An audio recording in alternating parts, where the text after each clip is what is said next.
2 ton of stone unloaded. I know it don't look like much, but it is actually sorted. I got some good top caps. These are usually pretty square, balanced there on all sides there. Not a lot of work I got to do this. This is a Mojave, what they call it, I guess, because of the color. But the stone is, you can see, it's kind of in layers where you can, with a rock hammer chisel, you can take that down, and we're gonna work with that.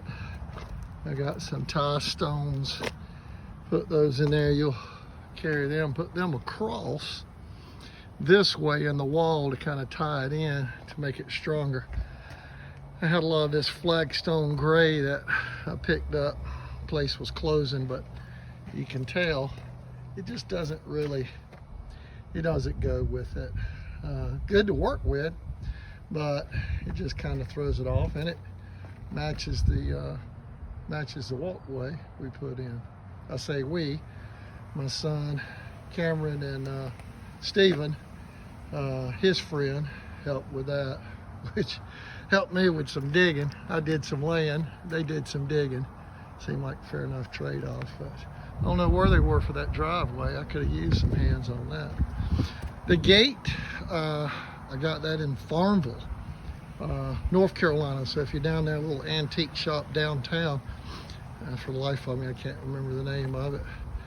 Got this post years ago, and we put that inside the wall and built. I actually put it in, but built a wall around it. But this is a dry stack stone wall that I've been working on, I'll let you guess, for a while. So you can see the capstones, and I like the little moss is starting to grow on that. This this section right here was a few years ago. My youngest son's like, "Dad, when are you gonna finish this wall?" And I'm like, I don't know, I'm pacing myself. Up here near this cedar, it's getting, I love this look.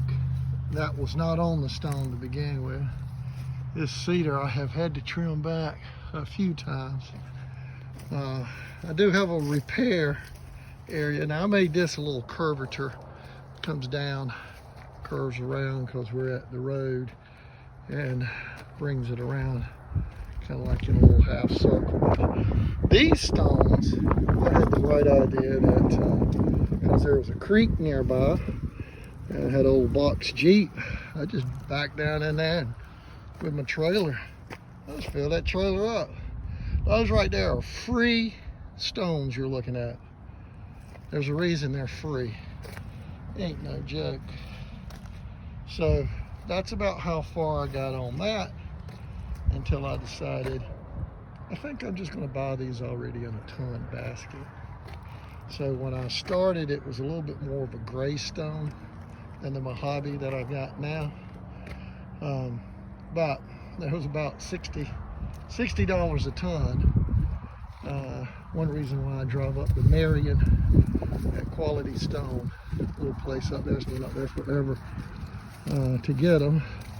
I think around this time period when I was working, it went up to about $75, $80 a ton. And it's a good little place to do business with. Here in Clover, which is about an hour and a half southeast, they'll want about $200 a ton for these now, which is kind of a little pricey for me if you're doing a stone wall. This is my second wall, and it's still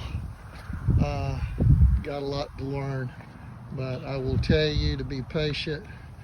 Use a string, not a kitty cat, but there's a string there, and use you something to keep a guide of how high you want it. Sort your stones, and that's what you see I've done, even though it doesn't, to your eye, it probably doesn't look sorted. Then I've got my little path where I'm going to lay my first course. And this is it. This will be the end. So, what is that? 25 feet? Hallelujah. We are almost done. Almost done. Go give my neighbor some pallets up here at the corner of the road. Y'all take care. This is Stone Building 101 with Mark Haley. This is a good way to beat chemo and cancer.